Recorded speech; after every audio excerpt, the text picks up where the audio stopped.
এক গ্রামে অনেক সুন্দর একটি ছেলে ছিল। ছেলেটির জন্মের কিছুদিন পর তার বাবা মারা যায়। বাবা মারা যাওয়ার পর মা অনেক টেনশনে পড়ে যায়। অনেক কষ্ট করে তাকে মানুষ করতে লাগলো। তার মায়ের আবার একটি চোখ ছিল না।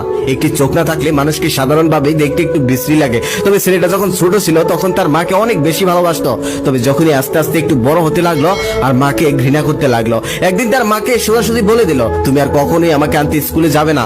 তোমাকে দেখে আমার বন্ধু বান্ধবরা হাসাহাসি করে, আমার লজ্জা লাগে। তুমি আর কখনোই আমাকে আনতে স্কুলে যাবে না। মাকে সে ঘৃণা করতে লাগলো তার চেহারা সুন্দর না বলে। এভাবে আস্তে আস্তে সে বড় হচ্ছিল আর মাকে প্রতিনিয়তই তার সৌন্দর্য নিয়ে খোঁটা দিত। মা এটা নিয়ে অনেক কান্না করতো।